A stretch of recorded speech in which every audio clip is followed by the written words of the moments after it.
Almost there, Mrs. Thomas, just a second.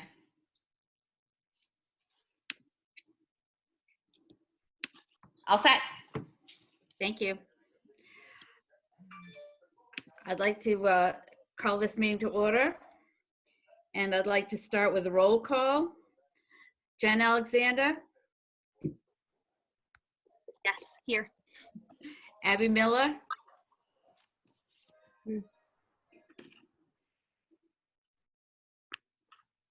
Rob Hudson,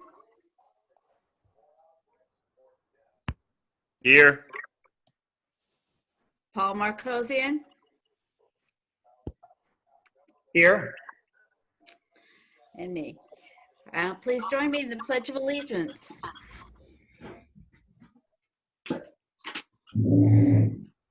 I pledge allegiance to the flag of the United States of America and to the republic for which it stands, one nation, under God, indivisible, with liberty and justice for all.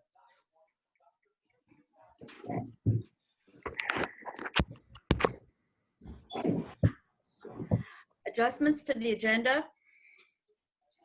Yes, Mrs. Thomas, have one adjustment to the agenda. In fact, this item should have been on the preliminary agenda. It would be to ask the board to adjust the agenda by adding discussion of end of school year, summer programming, and fall 2020 to J, new business. I move that we adjust the agenda as recommended by the superintendent. Second. Discussion? Okay. To vote, Jen Alexander, Yes. Abby Miller, Yes. Rob Hudson, Yes. Paul Marcosian, Yes. and I vote yes, that's 5-0. Okay.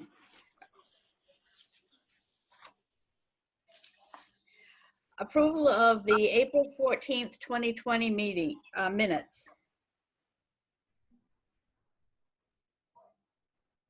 I'll make a motion to approve the minutes of April 14, 2020 board meeting as presented.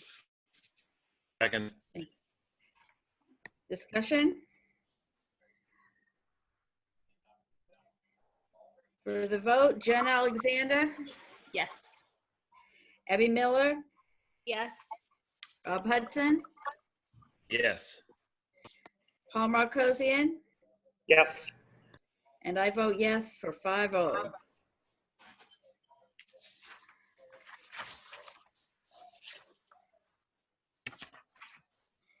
And now to approve the April 28th special board meeting minutes. Make a motion, we approve the minutes from that meeting. I'll second. And to vote. Any discussion? Let's try that first. Okay. And the vote, Jen Alexander, Yes. Abby Miller, Abby, Yes. okay, thank you. Rob, Yes. Paul, Yes. okay, it's 5-0.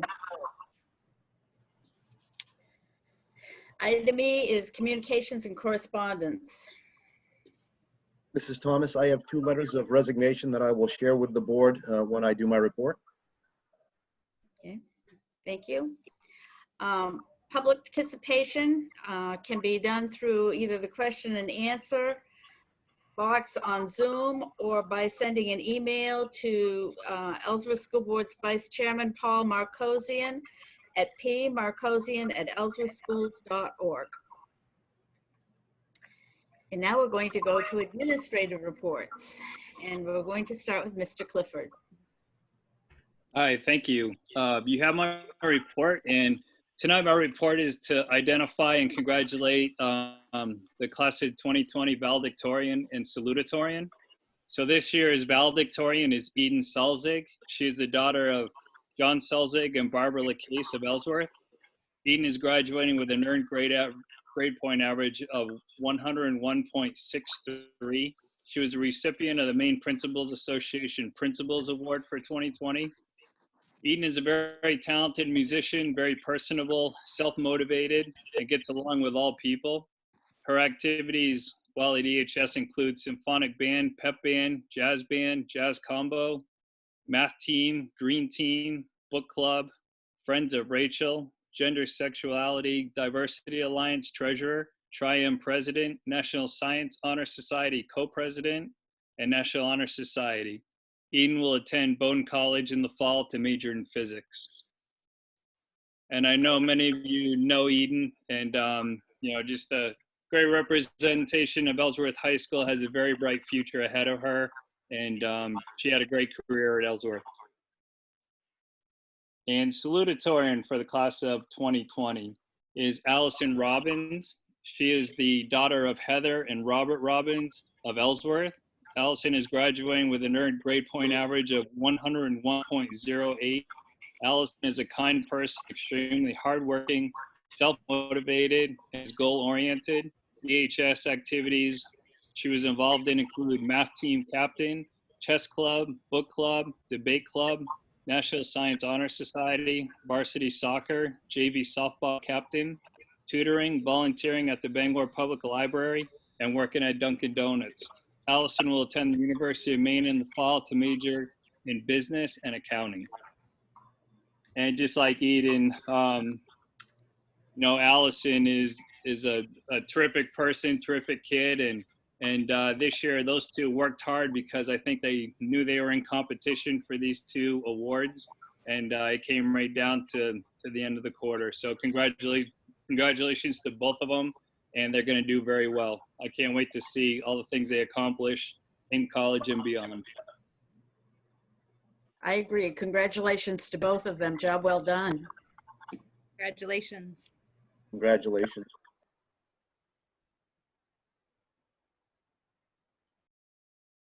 Thank you, Mr. Clifford. Ms. You're welcome. Gabinelli?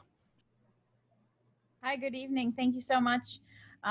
You all have my board report tonight. I just wanted to highlight some of the positive things that have been going on during distance learning at the middle school.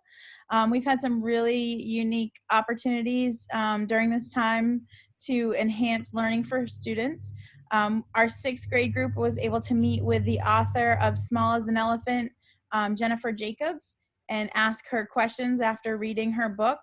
And they had a wonderful Zoom meeting with Jennifer, and it was very productive, and Jennifer thought that our students were really well prepared and had done a nice job preparing questions. So that was a great experience. 8th grade has also been meeting and doing some work with Maine authors. They had Tim Sample on there, and they met with Linda Greenlaw. I think actually they've met with Linda Greenlaw twice. Who is actually, I believe she lives in Surrey, but she's in the area. So that's pretty exciting for the 8th grade students. Mrs. Barrett did this art challenge where students recreated a famous work of art.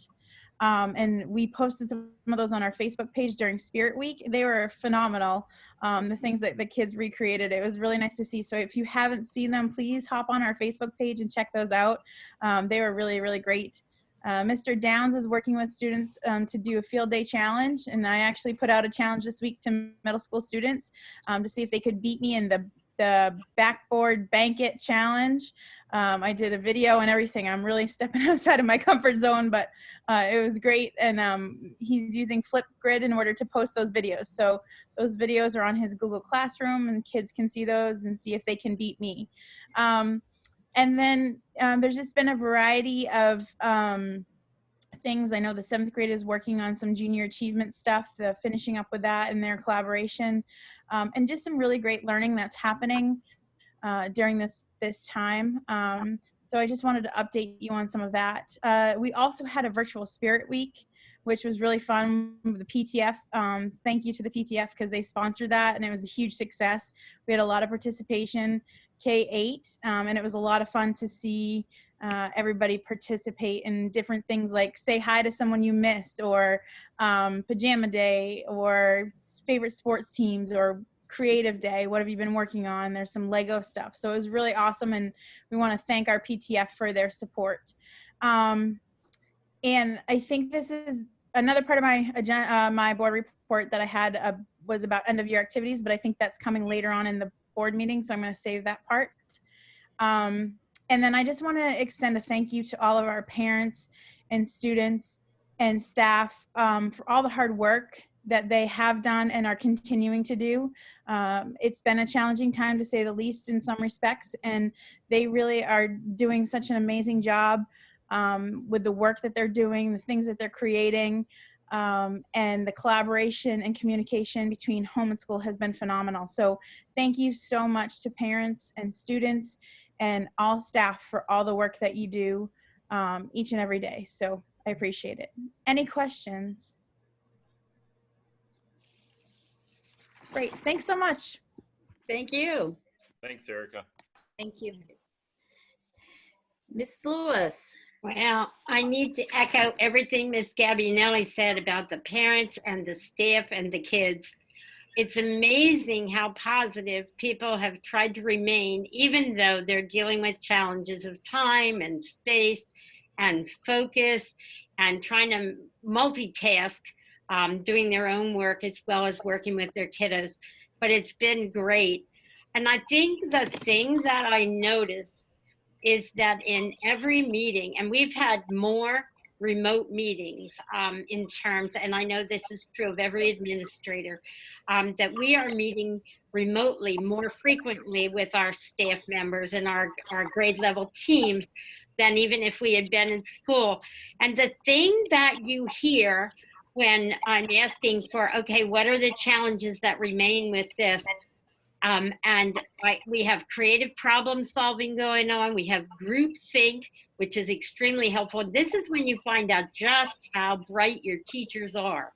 And that would go for our whole staff, but it shows up in particularly in these grade level meetings when they come up with a problem and everybody chips in.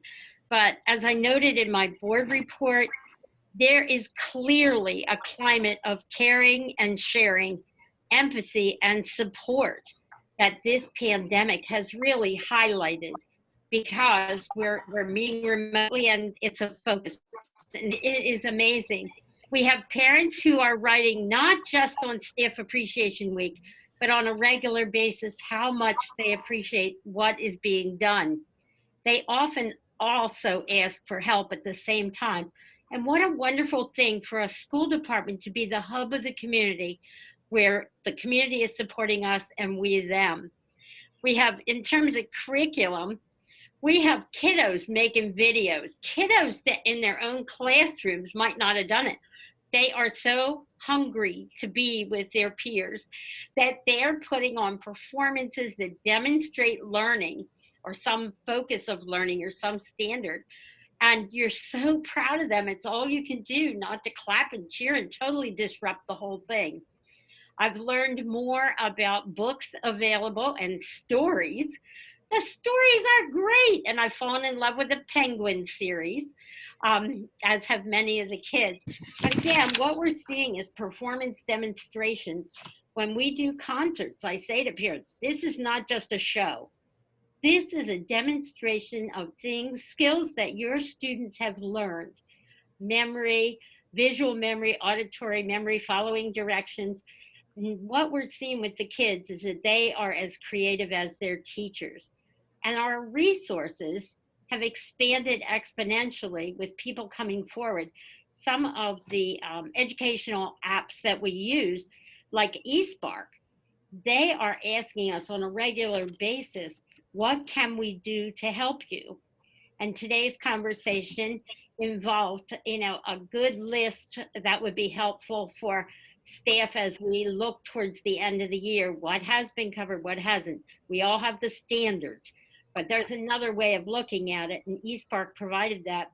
And my question to them was, do you have parent-friendly information that deals with these standards? Do you already have that created? And so they said, no, Kathy, but it's evolving. They're not afraid to answer our questions. They're not afraid to step up to the plate and help. And I think that's absolutely amazing and a tribute to everyone involved in this. We keep checking our families to make sure, especially if we haven't heard from them.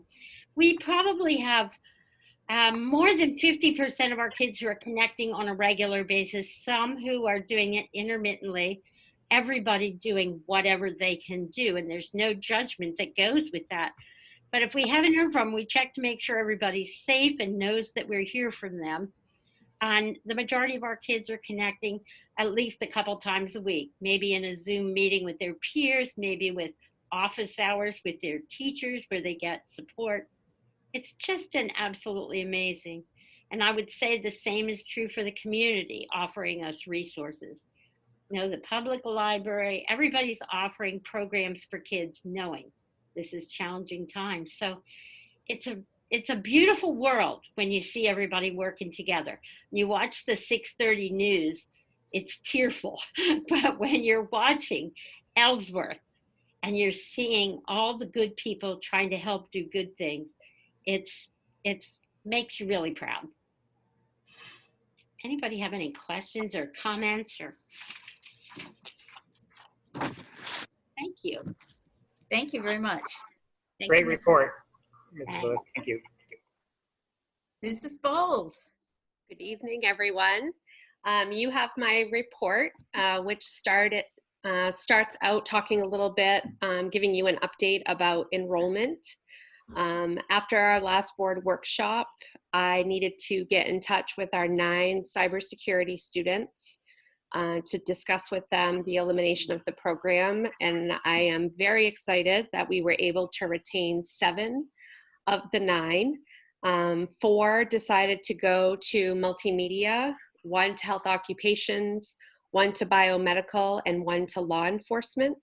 The other 2 are hoping that for their senior year, they could try cybersecurity maybe then. So we're really excited that we were able to keep those students. I've also attached updated enrollment sheets, both by program and by school. These last couple of weeks are really the time when we get a lot of add drops. And I'm excited that even though we've had quite a few drops, we've also had just as many students apply late to come. So we are holding steady at 250 still, in spite of drops and additions. So we're really excited about that. The next thing I want to talk a little bit about is the CLNA, which is a comprehensive local needs assessment. The federal government changed the process for states and local school districts to apply for Perkins grant funding. What used to be Perkins 4 is now an updated law in Perkins 5. And one of the major requirements is a comprehensive local needs assessment. And we have to have a variety of constituents fill out this survey. I attached that for you with my board report, and would love if board members could please take the time to fill that out over the next week and a half and email it back to me. If you would prefer print and write, that's fine. It can be in whatever format is easiest for you. There may be some questions on there that you aren't familiar with or don't know how to answer. You can leave any of those blank. You don't have to feel like you have to answer every question. And if you wear many hats in our community, business owner, school advisory board member, you can check off as many different constituents that you fulfill. Maybe it's parent of school-age children too. So whatever constituency you fulfill, you can fill out just one survey and check off all the constituencies that you fulfill in that. That survey is being filled out. I probably already have 35 back. I sent them out through the chamber. Instructors have sent them out to their advisory boards. Staff have filled it out, students have filled it out, and they're starting to come in fast and furious. And that's what we have to use to actually apply for Perkins grant funding moving forward, is data we receive from that survey. So it used to be that schools just put requests in based on what we saw as needs, and now it's much more comprehensive in that the entire county will provide feedback for us to make those decisions. So that'll be a change, and I'd appreciate if you guys could do that for me. Finally, I wanted to give people a little bit of an update. Probably one of the biggest questions that we're dealing with in career and technical education is what is happening to our seniors in their certification exams when schools are closed and they have not yet sat for their certification exams. We still don't have definitive answers for all of our different programs. I'm meeting almost weekly with different boards from the state as well as different industry groups that represent our third-party assessments for kids. And as a state, we are advocating for times to be extended. Some tests have to be given by June 30th. We've asked for tests to be extended through the summer, maybe also to September 30th, depending on what happens. Struggling with some industries with clinical hours. In 2 or 3 of our programs, live work and clinical hours is a sticky wicket, in that obviously remote learning does not lend itself to live work opportunities for kids. So we're working on that as well. But some groups have been great. We got good news this afternoon. We've been fighting with early childhood and found out this afternoon that the pretest kids took this year, those scores will count. So those early childhood students will not have to sit, and all of our students had already passed. So we won't have to worry about certification testing for our early childhood students. They will simply have to submit their final portfolio to the State Department of Ed for approval.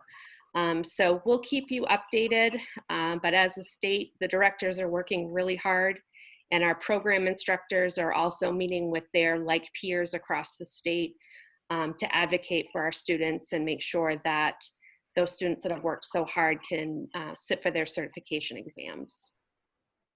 Finally, I just want to also echo what other administrators have said and issue a huge thank you. Staff is working extremely hard to try to find creative ways to teach live work things that they would typically do in shops. It has proven extremely difficult at times, but they're making the best of it. We're actually having really good luck. We have a small percentage of students that at times we're struggling to make contact with, but staff has been relentless in trying to track kids down and partnering with sending high schools to make sure all of our kids are accounted for. So June 5th is coming fast and furious, if we can even believe it. So we would just ask students to please buckle down these last few weeks and continue the commitment and hard work that everybody's had to get us through that June 5th date. Any questions? That No, survey thank you talked about, Sorry. sorry. The survey you had talked about, do you want that posted on Facebook so other people can fill it out and find it easy? We talked about putting it on our website. We may do that. We went through the layers that the state requires first, Abby. And then if we get enough feedback that way, I think with everything that's happened, we've been so focused on remote learning. So we may do that, yes. Thanks, Amy. Thanks, Amy. I started filling out the survey right before this meeting, and I'll try to finish it up tomorrow. Same. Thank you. Thank you. Thank you, Amy. Ms. Sargent. Hi there. I'm having a major attack of allergies, so bear with me. I've got a report here, and what I wanted to highlight is it's interesting in adult education, which may be unique in this way. One of the, like everybody else has reported, I've spent a lot more time with my teachers because they're generally in classes all day. And we've had some amazing conversations. The three of us are taking a certification course for being an online teacher. And so through those conversations, we're doing a lot of thinking about planning for the fall. Hopefully we'll be face-to-face with our students because we're really missing them because a lot of them have a lot of struggles and we're not able to address all of their needs when we're working with them remotely. But we do also realize there are a handful of students who we are serving now that we were not able to serve because of extreme anxiety and other issues of transportation and childcare. So there are many silver linings here, and that's one of them. So we're just starting the planning process, and glad that we have some time in the end of the year to dive into that more significantly, to have 2 tracks in our adult ed program, probably for all 3 of our major programs, academic and workforce and enrichment. Of course, not all courses lend themselves that way, and we wouldn't want to do only online, but we're excited about the learning that we've done about that. We do, it looks like we've been able to extend some of our grant funding for basic education and for college transition. So we may be able to have services in the summer, which we haven't in the past. Currently planned and already in the budget are online biology, algebra, chemistry, as well as a remote learning college transition program. But we may do a little bit of programming in the summer online, just to get even the enrichment students thinking about the possibility of taking classes online. So we are excited about the learning. It's very hard for us to not be with our students because I think that we play a significant role for some of them in terms of helping them access services. So we are looking forward to getting back to seeing them face to face. Any questions? Thank you. Thank Thanks, Ann. you. Thank you, Ann. Rachel Coleman Ramos. Here. Hi. Hi.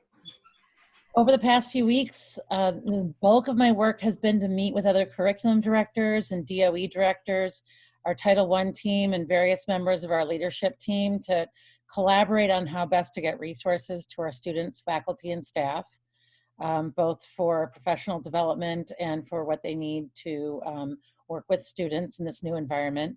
I've worked with the leadership and guidance teams to submit an application for a COVID-19 emergency mini grant to support families in Ellsworth who are experiencing housing insecurity. We look forward to hearing soon, we're told, about whether we will be awarded those funds, but there is a lot of good to be done from those, and so we're hoping that will work out. I've also met with the Down East Educational Partnership, which is made up of Hancock County curriculum directors, to discuss remote learning plans and how neighboring districts are addressing the pandemic. One of the silver linings has really been that I think curriculum directors, administrators, and teachers across the state and superintendents, all administrators and teachers have really been reaching out to each other to find out what each team is doing, what the schools are doing, sharing best practices, and really working as a main community. So I've really gotten to know some people who are doing interesting things and being able to share what we're doing. And it's, I think, a piece of the upside of some of the more challenging other parts. Finally, I'm also attending meetings at the state level on guidance for how funds from the CARES Act can be distributed to best help our school district and its family. That the CARES Act is the stimulus package coming from the federal government that was approved in March and will be retroactive to March 13th for COVID-19 related expenses. So as we see what our district needs and has had to spend and will need to spend in order to support our students, our families, and our teachers, we will be able to use those funds in the best, most targeted way possible. So I've been meeting in several different groups to talk about how that's going to be done. And right now we're just waiting for the application to be released. The main DOE has it ready. The platform is ready to go.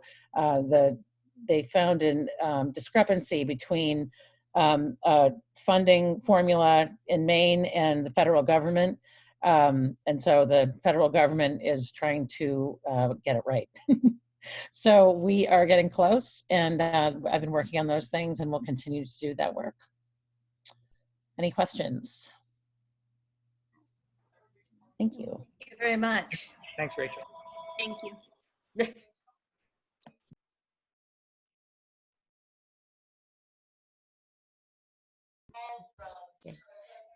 Committee reports. Oh, I'm sorry, Mr. Higgins. Thank you, Mrs. Thomas. I didn't think you'd forget me. Good evening, everybody. Just a couple of quick items on my report. First is just an update for the board and the community on the budget approval timeline. As you discussed at the April 28th special meeting, when you approved the FY21 budget, along with approving submission of the budget to the City Council, final approval timeline has been modified, and that's kind of consistent with what's been going on since the COVID virus situation appeared. Many things have changed on a moment's notice, but the timeline has been modified to permit a presentation of our budget to the council, formal council consideration and approval of the budget, and a budget validation referendum. Currently, the schedule is as follows. The school department budget will be presented to the City Council at a budget workshop on Thursday, May 21st at 6 o'clock. My understanding is that will be a meeting at council chambers, but we're working with City Manager Cole to determine how many people can be in attendance. Currently, it's only allowed that 10 can be in council chambers. And our intent is to have our finance committee and business manager attend also. Right now, the tentative plan is for the City Council to consider and approve a school budget on June 15th at their regular meeting. And the schedule for the budget validation referendum vote is July 14th, 2020. And again, that date is going to hold firm. The question is going to be, what is the mechanism going to be that will allow people to vote? As we know, there are a lot of restrictions on how many people can be in public, can be in council chambers, can be in the voting districts. So that will be soon to be determined. Referenced a couple of letters of resignation earlier. We had two of our teachers who have resigned. Misty Holson, a special education teacher at EEMS, will be resigning effective at the end of the year. Then Sarah Domarecki, gifted and talented teacher at EEMS, will also be resigning. The next section of my report is entitled New Staff. However, it's not new staff. This is two staff members who have changed positions. Josh Hendershot, who used to be our maintenance shift leader for the second shift, has taken the maintenance supervisor job that has been vacated by Charlie Pierpont's retirement. Josh has been with the district for a number of years and has earned that promotion. And Tom Crochane, who's been working as a maintenance man at the Ellsworth High School and our other schools, has taken Josh's old position as the maintenance shift leader for the second shift. So congratulations to those two staff members. Just want to close my report with talking a little bit about the COVID-19 situation. And this will echo a little bit of what our other administrators have talked about. Since your last meeting, remote learning and school lunch programs have continued. As those programs have continued, staff have also been planning for the final days of the school year and talking about how we're going to implement summer programs. We've also been discussing considerations for what the start of the school year in the fall of 2020 may look like. And discussion of that will take place later on the agenda, where we'll share the information that we have at this point in time. One thing I would like to reiterate is, as I talked about back at the April 14th board meeting, it's really important that we once again recognize and express appreciation to all of the people who are making things work for our students as we continue to traverse this amazingly difficult pandemic situation. First, for all our school department building and department administrators, teachers, and support staff members for their work in continuing the essential services. And the essential services that gain the most focus are the remote learning program and the food service program, maintenance of facilities, and keeping our offices operating and available for questions or help. Would also like to express, as our principals did, to all of our students and families for their patience, cooperation, and understanding as the remote learning program continues. Again, it's a different way of picking up the same curriculum. It's a different way of instruction, but our staff members have moved mountains to make sure that there's a good program in place for our kids, and our students and our families have really done a great job in doing what they can on the home front to support the teachers. Would also like to specifically focus on our staff members who are participating in the food preparation for the delivery program and also for the school lunch and breakfast pickup program. Staff is doing an incredible job in making sure that we are providing food for the students who are in need of it. And one thing I would like to remind all parents is that we encourage any of you who think you may now be eligible for free or reduced lunch to please submit an application. It can benefit you. It can also benefit the school department. And you can do that by contacting our food service director, Ray Daly. His email address, which I can read, is rdaily, R-D-A-I-L-Y, @ellsworthschools.org. Again, we encourage you to do that if you think you may be eligible. We'd also like to thank our local businesses, civic organizations, and many private citizens who continue to step forward to support our efforts to provide food for students. Not a week goes by that we don't receive a very generous donation of food or funds to support our efforts. Again, we all know this, but it's worth repeating. The city of Ellsworth is truly blessed to have such a generous and caring community. And we'll go without saying, without recognizing our first responders and medical staff. While their efforts are focused on functions and tasks not directly related to schools, we must remember to thank them for doing all they can and being on the front lines to keep all of us as safe as possible. While this pandemic continues to cause significant challenges, anxiety, stress, and unknowns for people, the fact that our community members, first responders, and medical professionals, families, and school staff continue to remain as positive as possible and work together to support our community and students is clear evidence that we will emerge from this pandemic and be a stronger and safer community moving forward. It's also encouraging to see how seriously our local citizenry continues to adhere to social and physical distancing guidance issued by the CDC and to focus on the health and safety of all of us. As the phased-in reopening of businesses in our county begins, I encourage all of us to continue to abide by these guidelines designed to keep all of us safe. We've done a great job in limiting the spread of this virus in our area, and the need to continue to do so moving forward is inherent. That concludes my report, unless you have any questions. No, thank you very much. Mr. Markosian, do you have any questions that have come across? I would like to make sure that the person or persons identify themselves. Yes, I've had a number of questions come through. So is this, would you like me to read them now? Mm-hmm. All right, from Kelly McKenney through email is a question. Based on the current contract for ESD teachers, they are making significantly less than surrounding districts with at times double the class size. What is the board doing to make the next contract attractive to potential and current teachers? Also, is the board having discussions about the possibility of not opening in the fall? Thank you.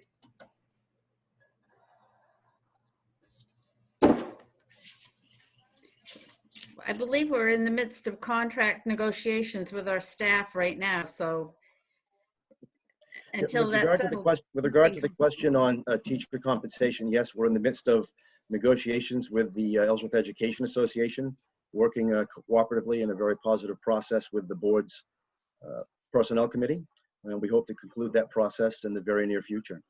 With regard to discussing what's going to happen in the fall in terms of opening school, we'll be talking about that a little bit later on in the agenda. In regards to part of that question about the board talking about this, No, this is committee only. And if so, if you're not on that committee, you're not speaking about it or not being asked about it.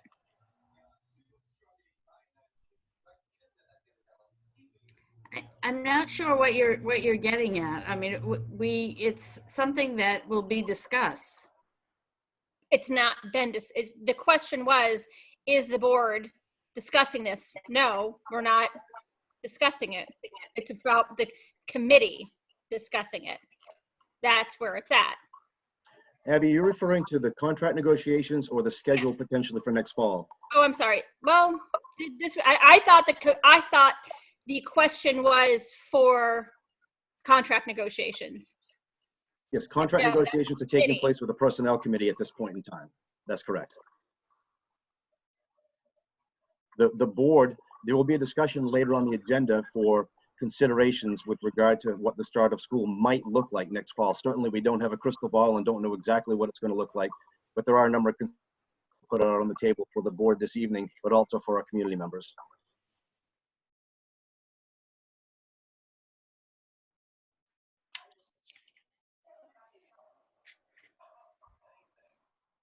Mr. Marcosian? Yes, I have a few more questions that have come in through the Zoom Q&A, so I'll go through those now. First is, I've got two questions from Delilah Schneider. The first is, why did administrators receive their raise with no problem and now teachers are having cuts, plus the budget will have cuts, so teachers will be buying more of their own supplies again, which we do anyways, but we will be doing more now. The pandemic is hurting teachers again. So that's the first question. Do you want to take that first and then the next one? I'm very confused because as a former teacher and having been through the negotiation system, none of this is even in the public until there is a tentative agreement by both sides. So I'm not sure how, if I doubt very much if anyone's taking a cut in pay. So I'm very confused about that question. Mrs. Thomas, could I offer an answer? I think when I look at the question and listen to the question, it's important for everyone to remember that the current budget includes wage increases for all of our staff, contractual wage increases, not just administrators, but we also have ed techs, we have food service personnel, we have custodians, we have transportation personnel, and the teacher contract is currently under negotiation. So certainly this budget does include contracted wage increases for all staff. One reason that people see the administrators is because those are voted on annually at a public meeting. The other increases are included in a negotiated agreement. With regard to budget cut, yes, we talked in depth at our last meeting with regard to what the budget is, but I think it's important for people to know that while the budget requests were reduced, and there are pieces of equipment, expensive equipment that have been reduced from the budget, and some of those did come from some teacher lines, we have not reduced budgeted requests for classroom teacher supplies. In fact, since we've been the Ellsworth School Department, again, since 2014, we have not reduced teacher requests for supplies. We absolutely have teachers and many other staff members who do purchase out of their own pocket additional supplies for students. That always happens, and that's because the people that work in this business, they do that. That's what they do, but we have not cut supplies.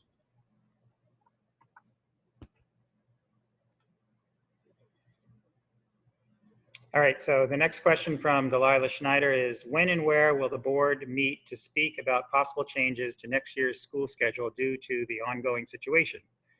It is the law that these changes in the curriculum be discussed publicly with input of the town. The emergency powers given to the superintendent do not exclude you from having to do this legally. I would take a shot at that one also. With regard to changes to next year's school schedule, obviously we don't know what the beginning of school is going to look like. We will talk about some of those considerations that are on the radar a little bit later in the agenda. But with regard to the curriculum, I think it's important for everyone to understand with remote learning, our curriculum has not changed. The standards that we expect students to be instructed on and to achieve and be measured against have not changed. The curriculum is the same. What has changed is the manner by which the curriculum is delivered. And additionally, I would also add, with the pandemic situation and with remote learning, recommendation that came from the Department of Education and also from all of our educators is that we work to ensure that no student is penalized for situations and circumstances out of their control with regards to the standards that they're being assessed on. Again, that's one of the reasons that the end of this year's schedule includes a number of days for administrators and staff to work to determine if there are going to be gaps that need to be made up. But again, I stress the curriculum has not changed. Okay, before I go on to the next question, we've had some questions submitted anonymously, and I replied privately to the first one asking that the person identify himself or herself. As many of you have noted, if you've watched or attended school board meetings back in the old days when we could meet in person, whenever the public participation part of the meeting happens, we ask that people come up to the podium and identify themselves. And we're going to continue that requirement here at this meeting. So if you'd like to have a question or a comment read by me during this meeting, I ask that you please identify yourself. Otherwise, I'm going to admit the questions that have not been from people who have not identified themselves.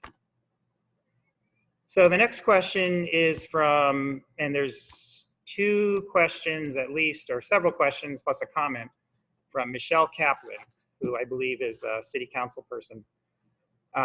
As I have reviewed the budget items, I have noticed several increases. I am assuming that the two different school administration line items reflect the two different schools excluding adult education and HCTC. Why are there administrative increases of 5.22% and 9.64% respectively? And what is the actual cost per pupil? How does RSU 24 compare to other districts on cost per pupil? And there's another set of questions from the same person, but I'll start with these. With regard to the budget, and I thank you, Mrs. Kaplan, I presume that the two lines that she's referring to are system administration and building administration, which are exclusive from adult education and HCTC. System administration includes your school board expenses, your superintendent's office, and your business office. The 5.22% increase on those lines include wage and insurance increases, but also legal expenses, audit expenses, software maintenance. With regard to the principal's office, we're looking at a number of things. One is there's an increase in cost because this coming year is the decennial NEASC accreditation visit. Those expenses are included on that line. We're also budgeting this year for a full-time 5-day-per-week principal at EES rather than a 4-day-per-week principal. And those are the types of costs that make up those increases. As far as per pupil costs, that's information that we can get for you, Mrs. Kaplan. I don't have that with me at this point this evening.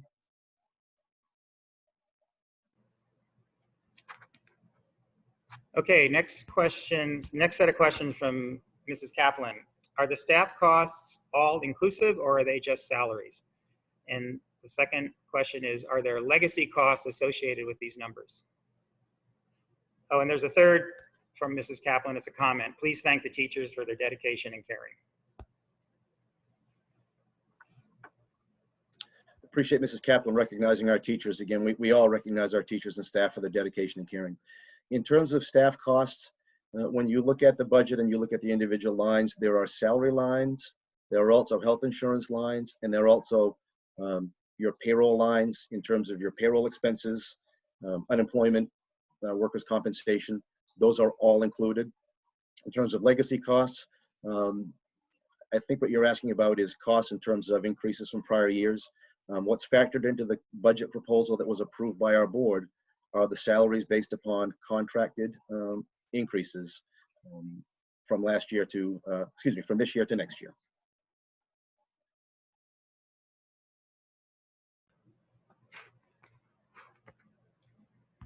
All right.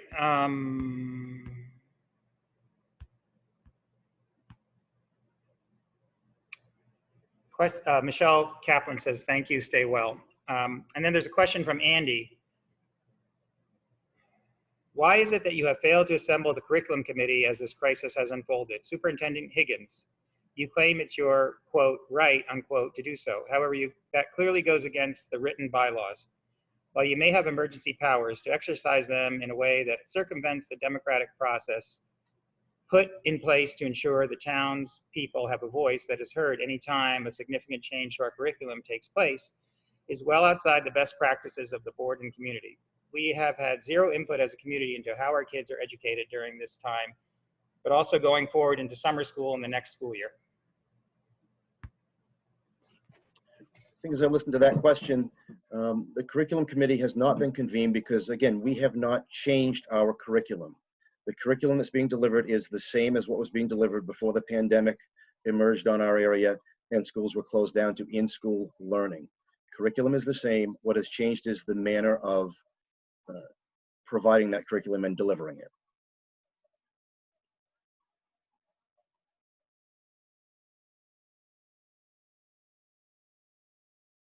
I would just add as well that when we were offered the opportunity to send out a lot of different new websites and new products that were coming out as a result of this pandemic, we all made the conscious decision to stay exclusively with the curricular products that we have been using. So as Mrs. Lewis mentioned, eSpark, STEM scopes in our science curriculum, K-8 has been exceptional in supporting us. We use Newsella. We are using Scholastic products. These are things that we have been using all along. Seesaw had been in place, Go Math.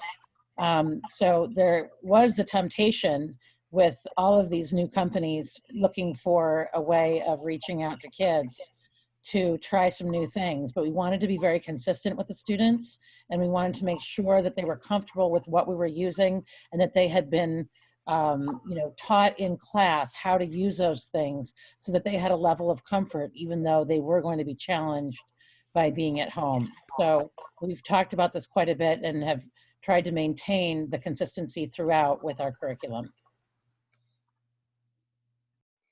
Can I also make a comment real quick, if possible, Mrs. Thomas? I couldn't see her nodding. Yes. Yes. Wanted to remind the community too that the school board had a workshop just a couple of weeks ago where our administrators presented their remote learning plans and went over all of that, and we had the opportunity to ask any questions that we had. And we kind of discussed that in great length. So I'm sure that's listed somewhere. If the community needs to go back and watch that video, that is available.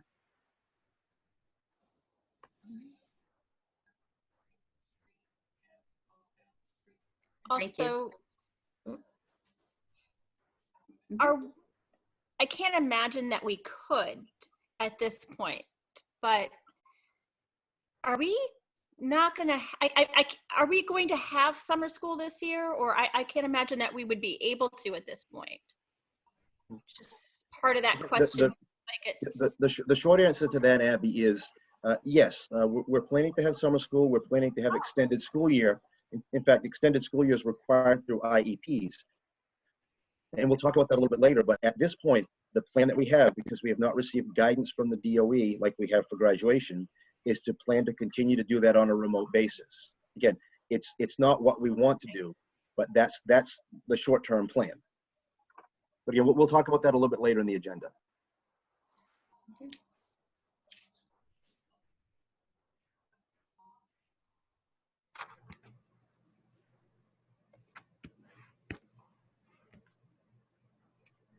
Brenda, there's another question Okay. from Beth Alteri. As a parent, I still feel there is a disconnect between what is being expected of our children and the parents. These are not adults, they are children, and I feel as though our teachers and staff members are pulling double duty, and these gaps in communications could have been closed with a set plan. We've been told to reach out to our teachers and so on, but many of the parents are pulling double duty as well, teaching and working full time. And as far as no change to the curriculum, how can we try to support our students if we're unsure of the expectations? This needs to be communicated by the administration to the parents.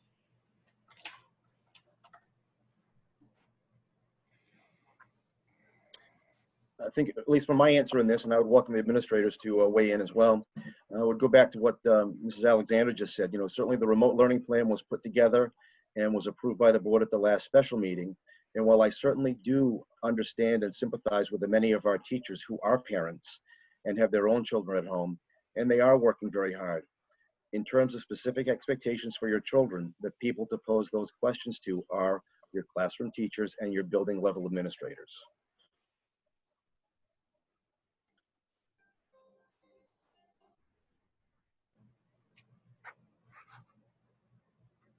We got one more question via email. It's a follow-up from Kelly McKenney. It says,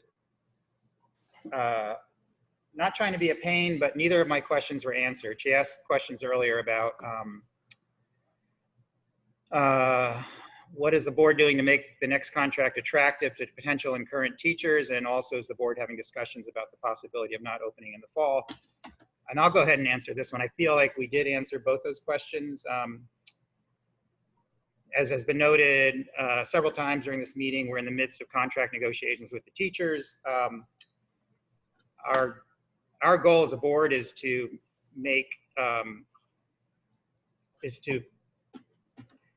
attract and retain the best teaching staff possible, as well as other support staff. So we do want to make our next contract attractive to potential and current teachers, but we can't comment on the ongoing negotiations. Neither side is allowed to do that by statute.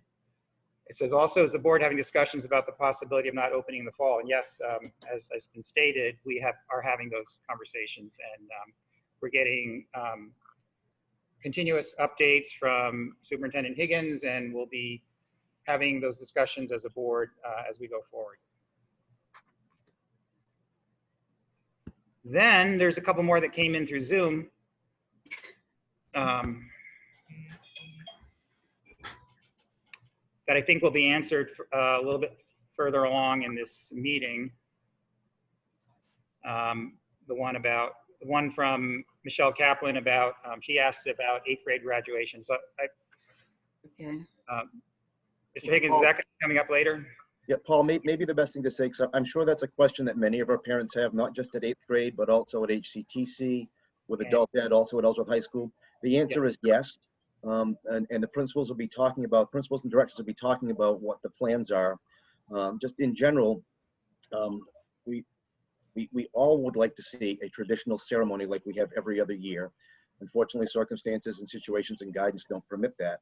However, our staff has done a great job preparing for ceremonies to take place at the regularly scheduled date, and planning for options that later in the summer to have a more traditional ceremony where people can gather together. So hopefully your questions will be answered, Mrs. Kaplan. Okay. So, And a final comment from a follow-up from Mrs. Altieri. She says, I hear what you're saying, Mr. Higgins, but I am saying with my youngest child, there's still a large gap. I feel like my 2nd grader is going to be entirely prepared for 3rd. I'm sure a lot of parents, including myself, who has a 7th grader, are feeling some uncertainty and even some anxiety about how prepared our children will be to go on to the next grade level. I think, Paul, if I could just respond to Mrs. Altieri, and I appreciate her question and certainly understand, like you just said. Yeah. But again, one thing, please contact your teacher or contact Mrs. Lewis. They will absolutely work with you. But the other thing that I want parents to remember is we had, as part of our remote learning plan, to stop instruction on June 5th, which will give time for our teachers and administrators to work for the remaining days of the year to identify situations just like what you're talking about, Mrs. Altieri. If there are gaps for your child or other children, that's the time that our staff is going to work on how we can bridge those gaps so that your child will be prepared to move on to the next grade. I hope that is helpful. Do you mind if I just add to that? As I said, I've been part of a lot of different meetings, and we're thinking a lot about assessment. Certainly, this parents' concern are shared by almost all parents, including me with my students, my children. You know, we know that this is a learning curve for both the teachers and the administrators and all the students. And so we are having very in-depth conversations about how, as the year unfolds and how the year starts, we're able to get a real sense of where each student is. We're looking, as I mentioned, for instance, in grades K through 4 with eSpark, there are ways to look at standards checklists and kind of understand where students haven't proceeded to where we'd hoped because of this, you know, slowdown in learning. So we are looking at a lot of different methods besides the one we've used traditionally to get a good sense of where students are and what they're going to need to catch up. And as I also said, we're hoping to use some of our funding that is coming from the state for this pandemic crisis to have more tutoring, more interventionists, and more support for teachers and students to help them get where they want to be. So we're coming at this from all angles and are aware of the concerns. As you said, so many teachers are also parents. They see it in their own homes, and we're all thinking of ways to help our students bridge that gap.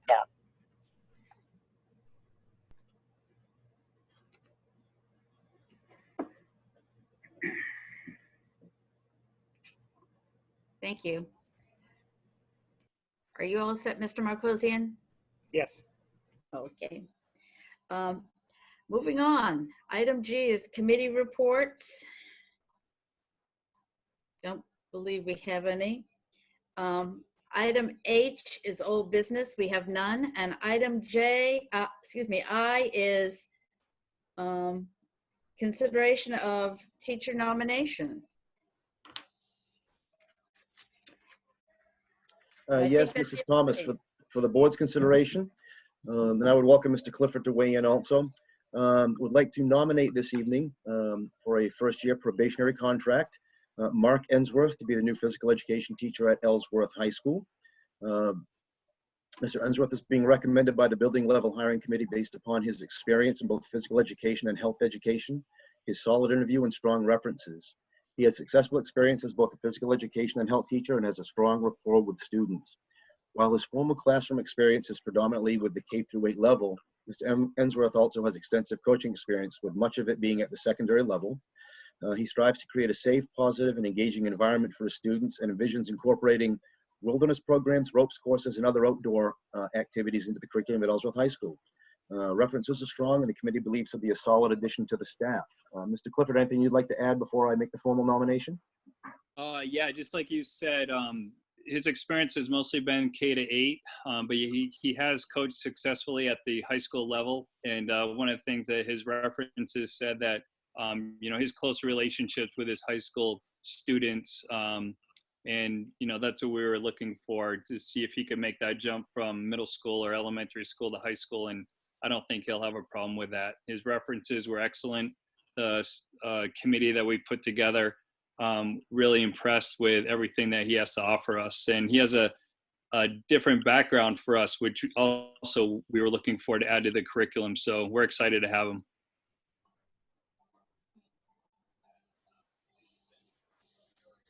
Thank you. Do I have a motion? I'll make a motion to accept the superintendent's nomination of Mark Ensworth as physical education teacher at Ellsworth High School with a first-year probationary contract for the 2020-2021 school year. Second. Discussion.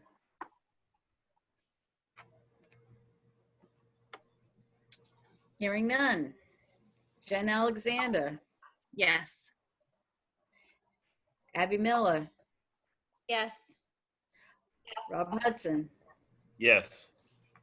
Paul Marcosian. Yes. I vote yes, that's 5-0. And Mr. Ensworth is attending this evening. Normally, we would give him a round of applause, so maybe we should do that. Welcome aboard and congratulations. Congratulations, Mark. Congratulations, Mark. I-2 is the confirmation of the superintendent's nomination for second-year probationary contracts.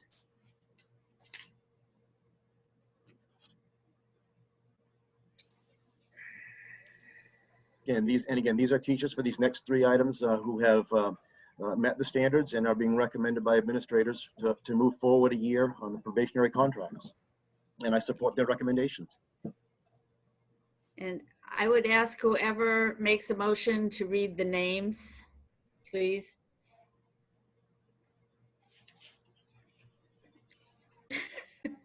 All right, I can do it. Recommend to make a motion to confirm the superintendent's nomination of the following teachers to second year probationary contracts for the 2020-2021 school year. Beverly Brown, Leanna Connors, Megan Curtis, Nicole Donnelly, Adam Hitchcock, Gabrielle Holt, Cheryl Keeney, Katie Lacasse, I think this is listed backwards, but Marin Leach, Holly Libby, Paige Morse, James Newitt, Sarah Palmer, Melissa Richard, Jennifer Smith, and Ginger Stoneton. Second. Thank you. Discussion? Hearing none. Jen Alexander, Yes. Abby Miller, Yes. Rob Hudson, Yes. Paul Marcosian, Yes. and I vote yes also, so that's 5-0. Item I3, confirmation of superintendent's nomination for a 3rd year probationary contract.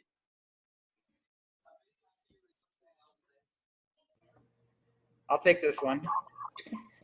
I move that we approve the superintendent's recommendation for 3rd year probationary contracts for the following teachers: Jamie Anderson, Christopher Betts, Leslie Billings, Allison Briggs, Nathan Cutting, Rebecca Faulkner, Kristen Fickett, Dagmar Gunnell Briggs, Catherine Hessler, Jasmine Ireland, Jennifer Lagasse, Ernest Linders, Tracy Lowe, Aaron Malinowski, Joshua McCormick, David McKechnie, Beth Mitchell, Ellen Patterson, Linda Van Salisbury, and Heather Weymouth.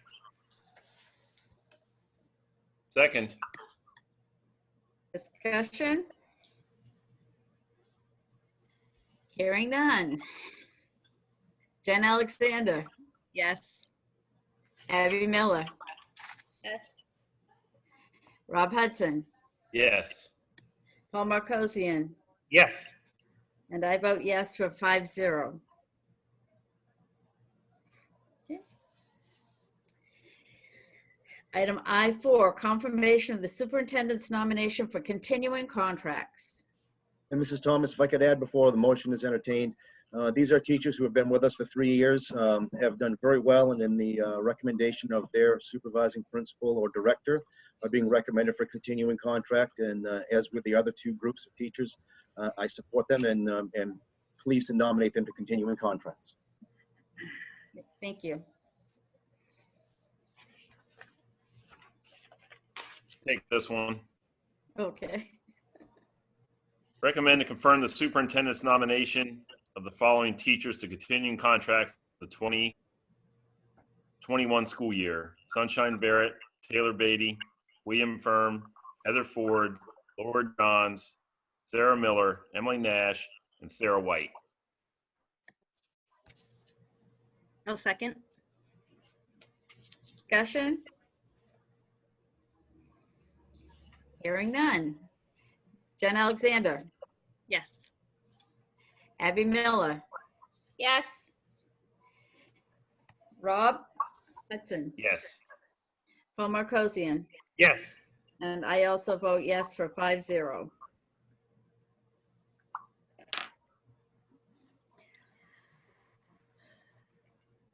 Congratulations all. And, yes, congratulations to all teachers. Item J, the end of the school year discussion, summer programming in the fall of 2020. If I could start this one off, Mrs. Thomas, before I go through a brief presentation, what's going to be included in this conversation is background information for the end of the 1920 school year, which will focus predominantly on what the end of year ceremonies are going to look like. And our principals and directors are going to talk a little bit about the plans that they have, just consistent with guidance that we received. But also we're going to talk a little bit about what summer programming may look like, and also what the 2021 school year at the beginning may look like. So as we lead into this conversation, what I'd like to do is clarify one point for our community members. One is that there has been an understanding out there that the phased-in reopening of Maine's businesses and economy, as presented recently by Governor Mills, also applies directly to schools. Those guidelines that were presented for the reopening of businesses and the economy do not apply to schools. They apply to Maine businesses. However, in an effort to support schools in decision-making for end-of-year events, summer schools, and other programs in the summer, and the start of the 2020-21 school year, Department of Education Commissioner Pendra Macon and her staff convened a work group consisting of 20 school nurses across the state to work with the Department of Education's school nursing consultant, Emily Poland, to develop scientifically based school-specific guidelines that will be reviewed by partner state agencies, including the CDC, and then shared with schools.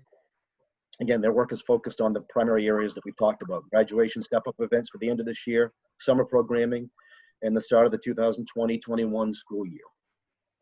For the first part, as you as a board know, and I think many of our community members already know, guidance on graduation and step-up activities was issued on May 6, 2020.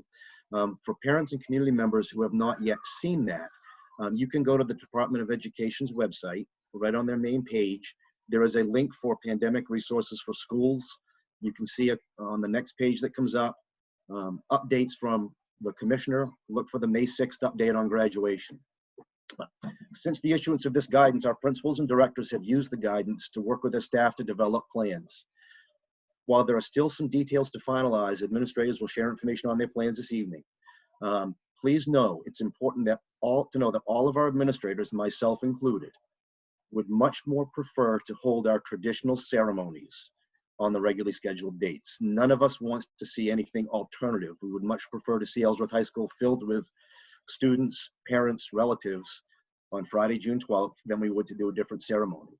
So please know that that would be our preference. However, as the guidelines have been issued, which are based on current information, that type of a ceremony is not permitted on our regularly scheduled dates or at this time over the summer months. So our administrators have planned accordingly. Our intent is to hold ceremonies consistent with the guidance on our regularly scheduled dates and to plan for a more traditional ceremony later in the summer should health and safety circumstances result in revised guidance that allows us to do so. And I reiterate, we all remain optimistic that we will be able to do so. So what I'd like to do is have our principals and directors talk about the planning that they have done and where they are with those plans with regard to activities, graduation, promotion, award ceremonies for the end of the year. I can start at the high school if you'd like me to. So we developed a plan that took a lot of time, took a lot of information from students, parents, faculty, staff, other administrators, talking to other school systems as to what they were doing. And I'm really happy with the result. First of all, as far as class night goes, which is June 10th, that will be June 10th, and that will be virtually. And it'll be through Facebook Live, and there may be some other media outlets also. And that is really just reading the scholarships, the amount, and the student that will receive the scholarship. And then June 12th, which is the original date of our graduation, June 12th, we will do virtually also. But probably unlike a lot of other school systems, we have something in place where it'll take about a week of taping of video and being put together professionally, and which will be shown on June 12th, again, through our Facebook Live and also other media outlets. And some of that is one of the important things that we heard loudly from parents and students and faculty and staff is students walking across the stage and getting their diplomas. And that will be part of it. We have this planned for 5 days, and it's 32 hours of taping where students will be invited and their families for 15-minute segments, and they will come and they will walk across the stage. They will receive their diploma. They will have time for pictures with family on the stage. And again, this will be on video. So when we put the video together, every name will be called out, what they plan to do next year, and they will be walking across the stage. Right now, we plan to do that outside. Is for time purposes much better, because if they go inside, we pretty much have to wipe down every area that the family goes into or the student goes into before we can allow the next student to come in. So parents will get a schedule at the end of this week, and with all of this outlined in it. June 12th at 4 o'clock, we plan to have a processional, and directions and information will come out to that also. And it's students in family cars, and in their cars, graduates in their caps and gowns. And we'll explain more about that also. And then they will stop by the high school for diplomas, and then they will get a meal for the students, and then they can go home and watch graduation as it comes on at 7 o'clock on June 12th. So, you know, like Mr. Higgins said, we much rather have it in our gymnasium, a traditional graduation, but I think this is the next best thing. With that said, we have another date, which is August 7th. So if miraculously all these guidelines are lifted, we will have the traditional graduation at Ellsworth High School, either inside or outside, depending on guidelines. And that's what we're hoping for. That's what we're hoping for. If that doesn't happen, on August 7th, we do have other plans. The problem that we keep running into with the guidelines is no more than 50 can assemble. And so we're taking that into consideration when planning something for the students. And it could look like something, you know, with a lot of different events on our football field where 35 to 40 kids at a time will have a 2-hour block and come and have fun and be with friends and participate in different activities. And that would go on during the entire day until every graduate has been a part of it. So that's what we have right now. And again, all parents will receive a mailing at the end of this week. And, you know, and there'll be some questions, and I'm more than happy to answer questions. You can call me at school or email me at any time. And then we will have that schedule as to when the family and that graduate will have their 15 minutes to come for the video and pictures on the stage that last week of May into June 1st, which is a Monday. I know it's a lot of information in a short amount of time, and hopefully that was pretty clear. Thank you. Can I just comment? A lot of effort on your part, and I'm sure the community thanks you very much, as all of us. Thank you. Well done. Yeah, Dan, I have to say that was brought a little tear to my eye, because there's not anything more that a high schooler wants than to walk across that stage after they've gone through 12 years of school and in front of their parents and their community. And I applaud your efforts, because that's heartwarming. Thank you. Can we ask a few questions about the processional? Sure. What can we do to help you? Would it be helpful to have people 10 feet apart around, I don't want to call it a parade route, but maybe that is kind of what it is a parade route, to cheer on the graduates? Mm-hmm. And I don't want to answer that until I sit down with Chief Mosier. We've communicated over email, but as far as that specific, you know, and the question is, what's a definition of an assembly? You know, and people lining the streets. I think if they live in the house and they're on the route, then no problem. They can come out and cheer the graduates on and congratulate them. As far as people gathering, I'm not sure yet.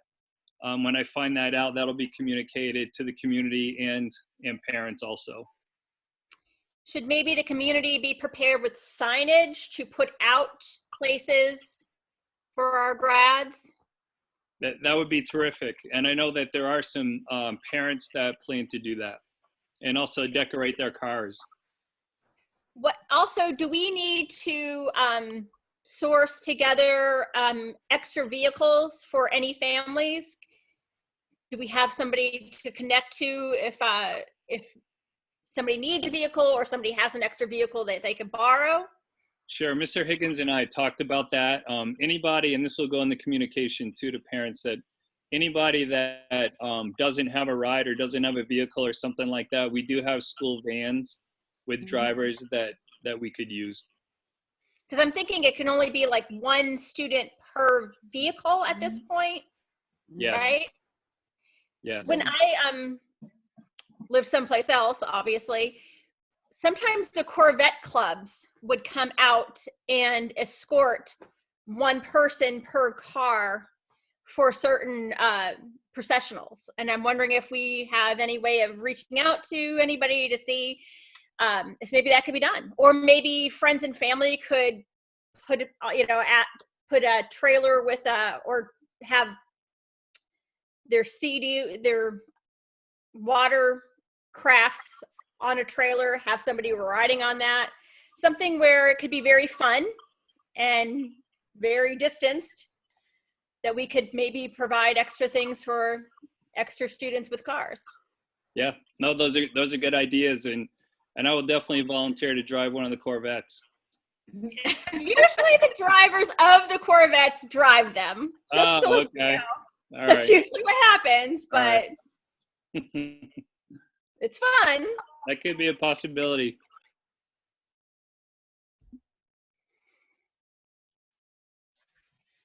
Any other questions to Mr. Clifford? Thank you, dear. Mrs. Bowles? Good evening. So we have two events primarily that we do for our end of year ceremonies. The first is for juniors and seniors and is our annual National Technical Honor Society induction, as well as our awards night. So our plan is to have our awards night still on Wednesday, May 27th, but it will be virtually, of course. So we'll be sending out information to families to watch.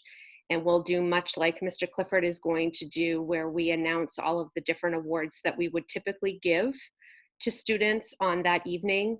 We will honor our NTHS new inductees, and we will induct our new honorary members as well.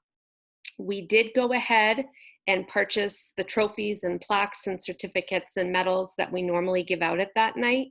And so we will do much like other schools have done with handing out items, is we will have set times that I'll be outside and kids and families can drive up, get their awards, take pictures, and get their items.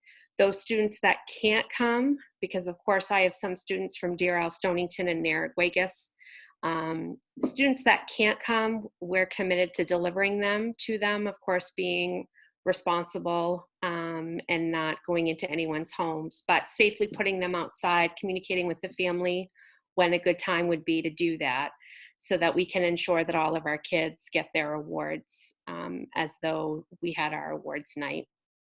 The second thing that we typically do through our MELMAT grant, we usually have a senior barbecue. And our senior barbecue is usually a huge celebration for our seniors with my staff, where we provide gifts, much like a project graduation provides, where we give gift cards and items for kids to have for their dorm rooms.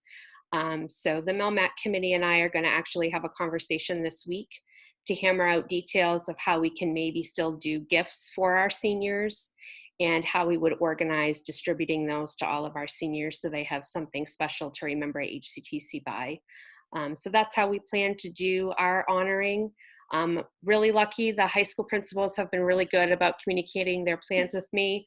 The one thing we will be doing is NTHS stoles and cords. I'm going to have to deliver those this week.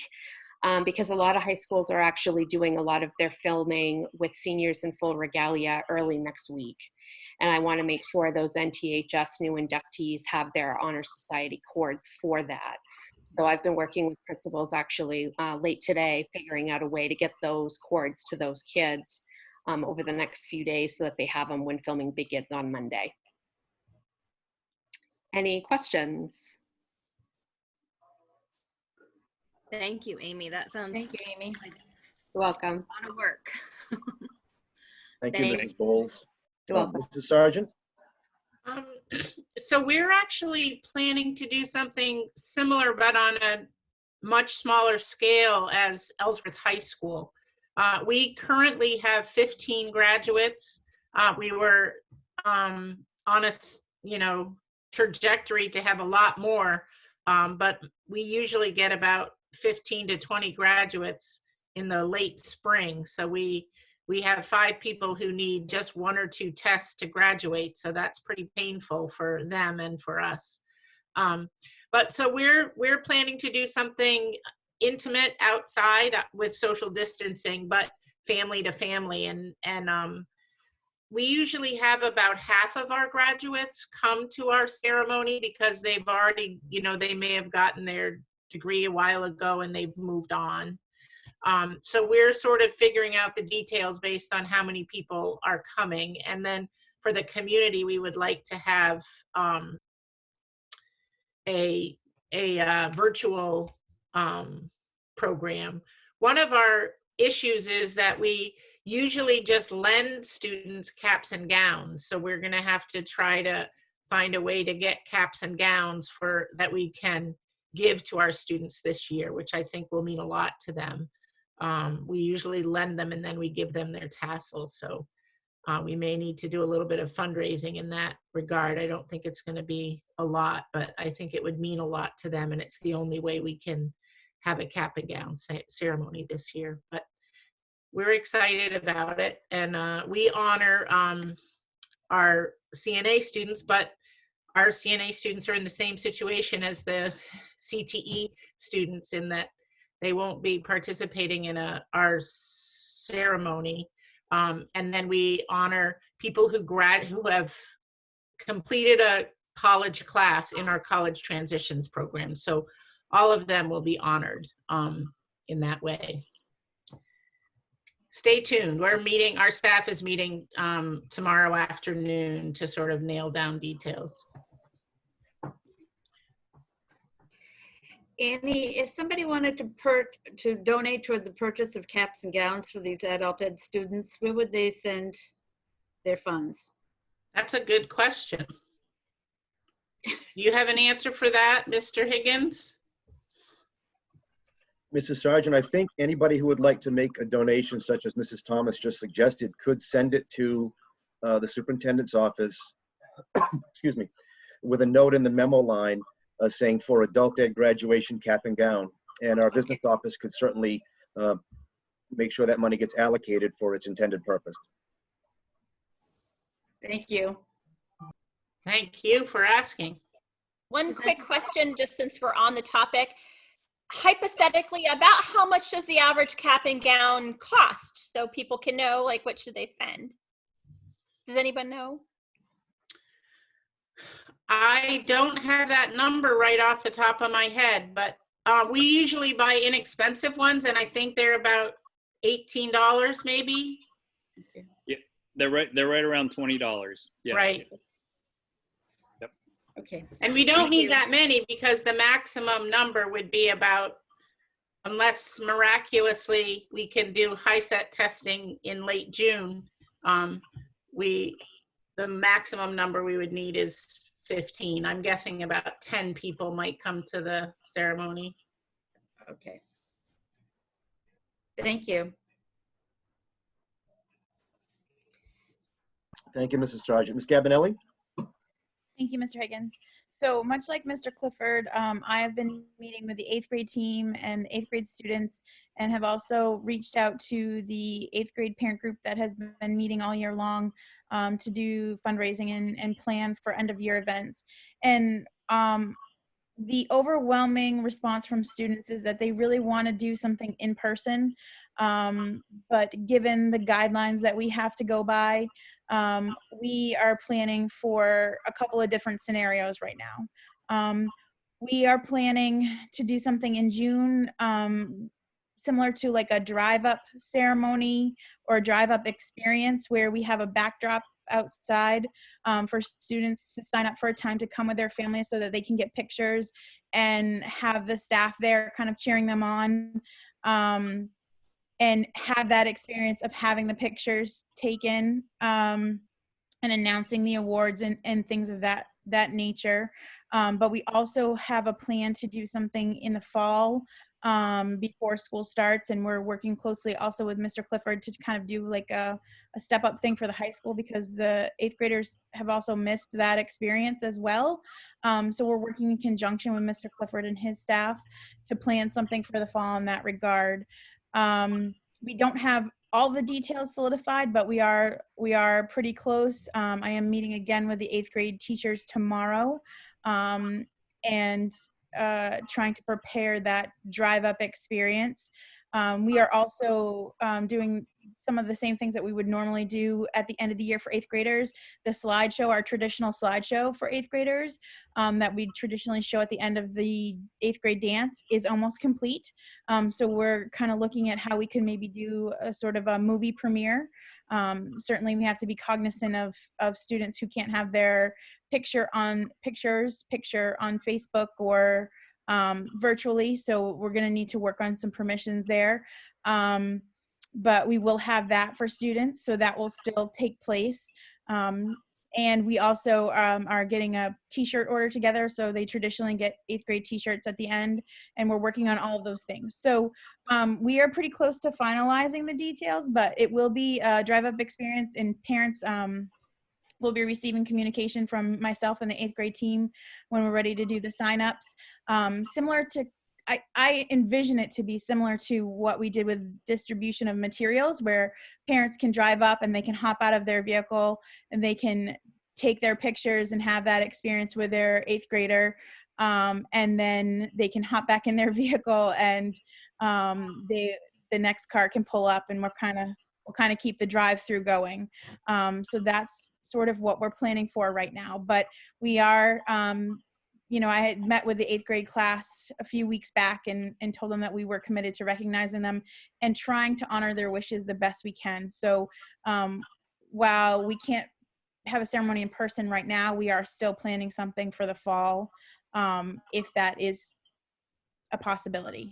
So we have 2 plans going on at the same time, simultaneously. Any questions? They sound like 2 good plans. So well done. Thank you. Thank Yeah. you, Erica. Great, Erica. Thank you so much. Mrs. Thomas, Yes. could I just say a few words about the work and effort that our administrators and their staff have put in to work with the guidelines and come up with very thoughtful ceremonies and experiences to honor and recognize our students and their families.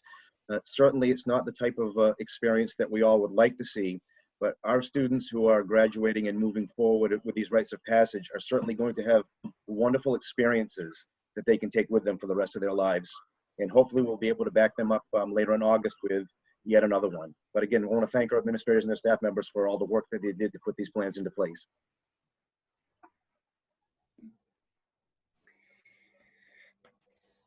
So Mr. Higgins, on here also, other than end of the school year, is summer programming.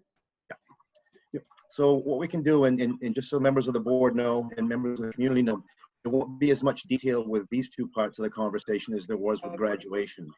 The biggest reason for that is that same work group that was convened by the Commissioner of Education with school nurses are developing guidance for what summer programming may look like in our schools, and also for what the beginning of the 2020-21 school year may look like.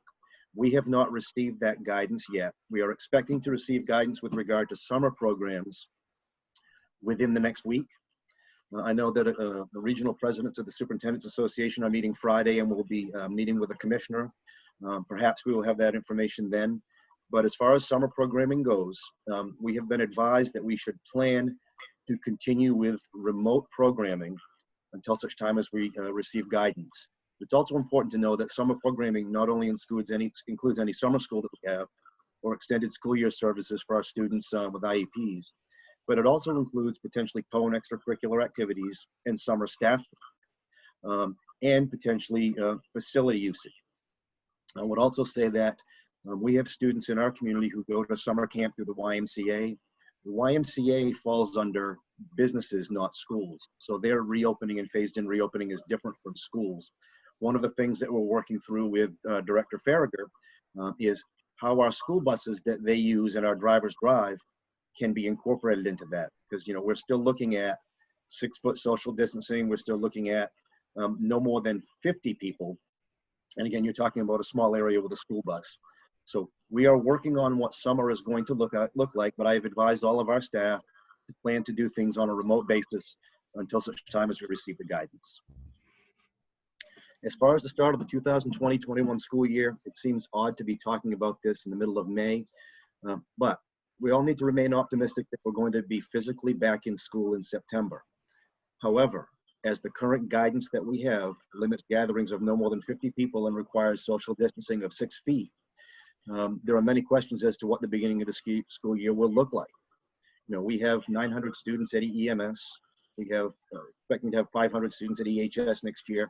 Mrs. Bowles' projected enrollment for HCTC are 250 students, so you're talking 125 students at a time.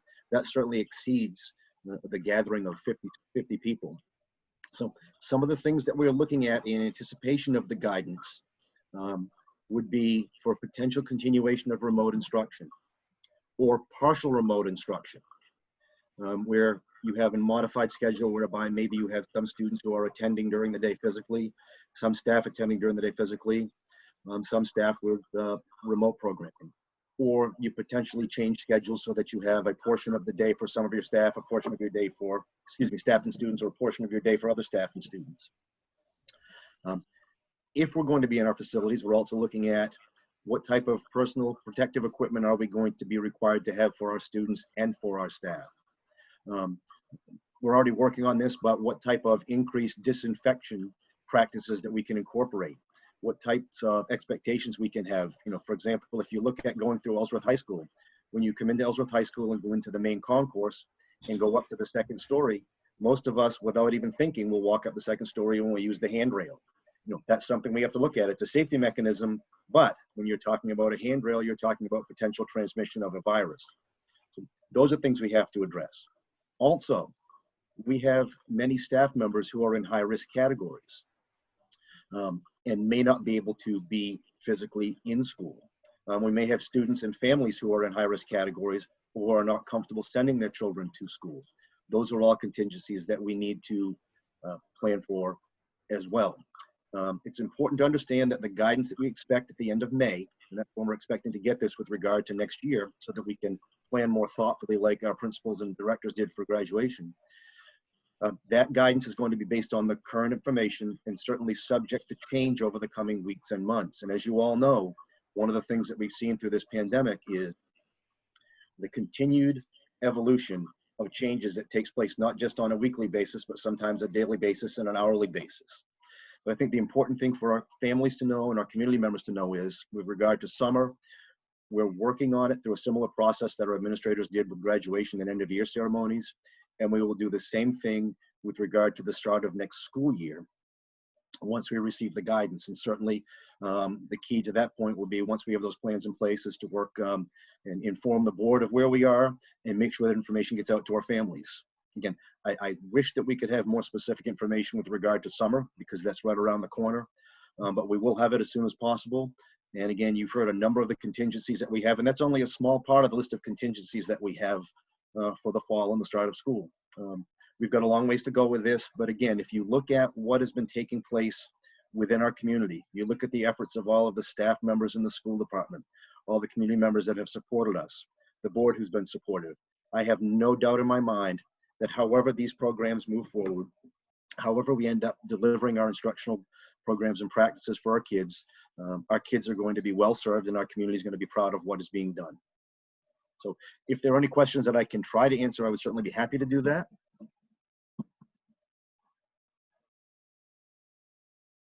I have one, sorry.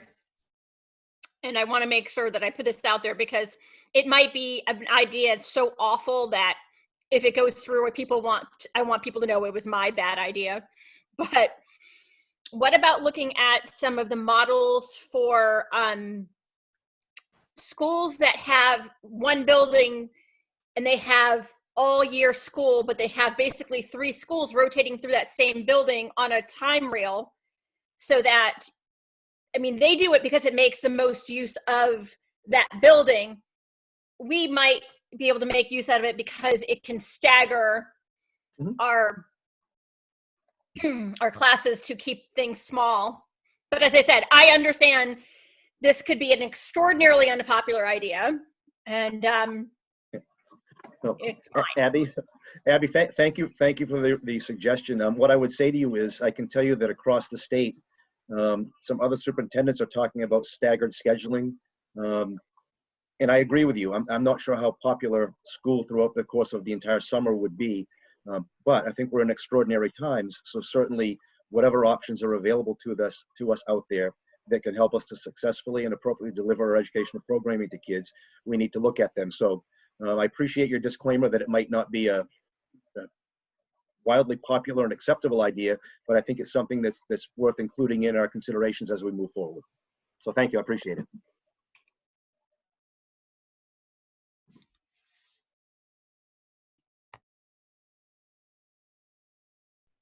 Any further comments? Thank you, Paul. Do you have any further questions?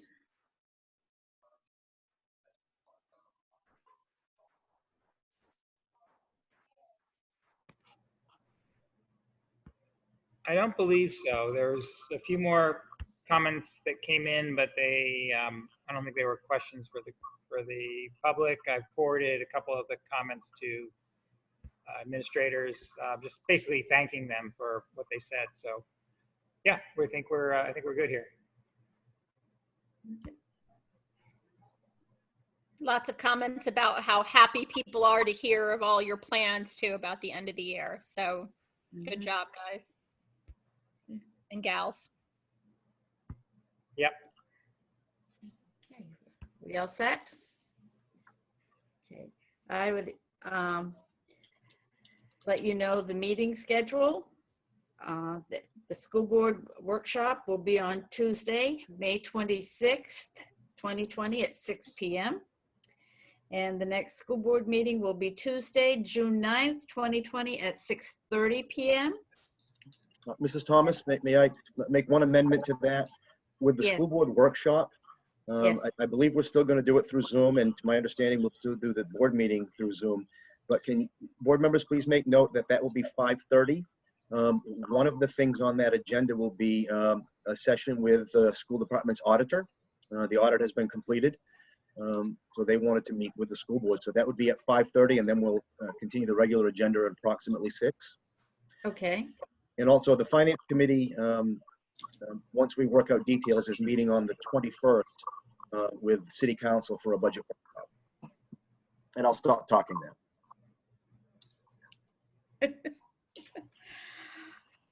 Okay, I would entertain a motion to adjourn. Make a motion, having no further business to discuss, to adjourn the board meeting. Second. Discussion? Hearing none. Jen Alexander, Yes. Abby Miller, Yes. Rob Hudson, Yes. Paul Marcosian, Yes. and I vote yes, 5-0. 8:13. Thank you, everybody. Have a good Stay night. safe, everyone. Thank you. Thank you. Take care. Take care. Have a nice evening. Stay safe. Have a good night.